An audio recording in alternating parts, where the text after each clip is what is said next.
Have you ever paused to ask why your mind often drifts into the shadows of doubt, dwelling on its own crafted specters of negativity and despair? There exists within each of us a battleground, an inner terrain where thoughts skirmish for dominance. In this unseen war, your mind can either be your fierce ally, or it can become a prison of your own making. The choice between liberation and bondage hinges on our understanding and application of the Stoic wisdom left to us by great philosophers like Marcus Aurelius and Epictetus. Join me on a journey into the depths of our consciousness, guided by the candlelight of ancient wisdom, to unravel how we might turn the tide against our own negative thinking. In the heart of Rome, where emperors cloaked themselves in regal authority and the constant hum of politics filled the air, stood Marcus Aurelius, a man of unparalleled introspection. Amidst the chaos, he retreated to the tranquility of his mind, compelled by the realization that the true battlefield lay not outside, but within. Marcus Aurelius, like us, was not immune to the whispers of doubt and despair. As an emperor, his burdens were vast, his responsibilities crushingly heavy, and yet he understood a profound truth. The happiness of your life depends upon the quality of your thoughts. An insight piercingly simple, yet profound. It begs an earnest question. How often do we surrender to negative thinking, allowing our own perceptions to imprison us in a cycle of frustration and fear? Imagine the scene: a darkened chamber, the air thick with the scent of parchment and ink. Here, Marcus Aurelius sat with weary eyes and a tired soul, his heart heavy with the troubles of governance, war, and plague. Yet, within his private writings, later known as Meditations, Marcus Aurelius unraveled the tangled threads of his mind, weaving clarity from chaos. He wrote not for the world, but for himself, a series of reminders to navigate the stormy seas of his mind. In these personal musings, a particular realization emerged, a realization that we need only hold dominion over our inner world, for it is there that true peace resides. The Stoics believed in the dichotomy of control, the art of discerning between what is within our power and what is not. Marcus Aurelius continually reminded himself that our thoughts, judgments, and attitudes are ours to command. Life may cast us about like a ship in stormy seas, yet how we choose to perceive and respond lies solely within our grasp. This is where Epictetus steps into our narrative.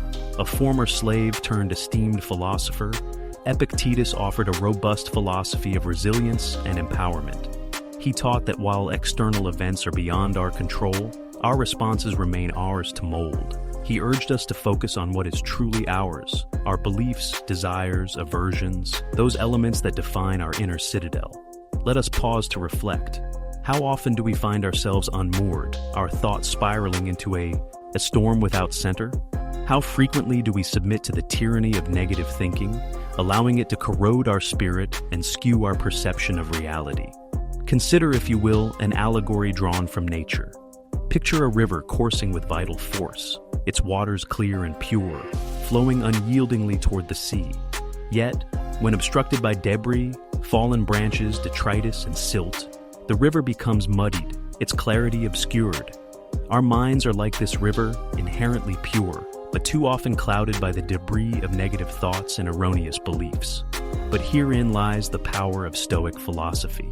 When we diligently apply reason and mindfulness, we begin to perceive the debris for what it truly is. Temporary obstructions, easily cleared away with disciplined attention and a return to the three tenets that the Stoics held dear: virtue, wisdom, and will. How do we, in the modern world, clear this mental debris?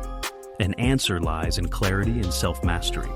As Carl Jung, the eminent psychoanalyst, posited, the mere awareness of a problem presents the first step towards its resolution.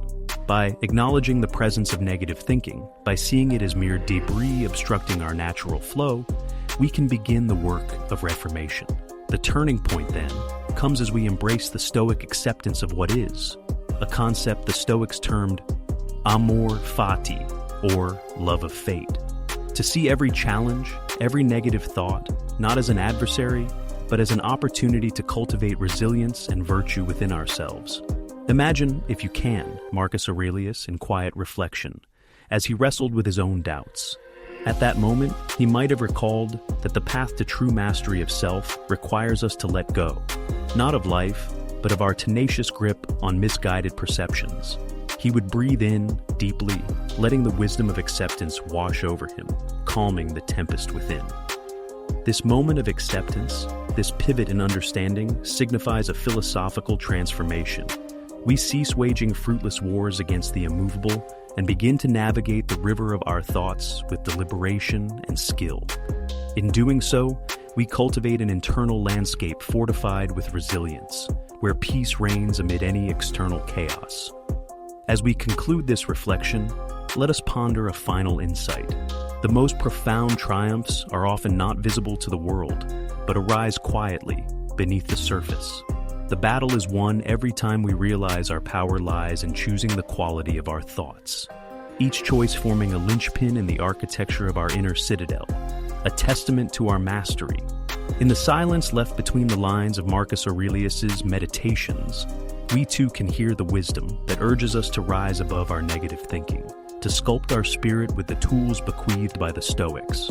And so, we are called to master our minds, to live in accordance with nature, to embrace our fates with courage, and ultimately to find peace within ourselves. The journey is ongoing as we continue to ask, how will you harness the power of your thoughts?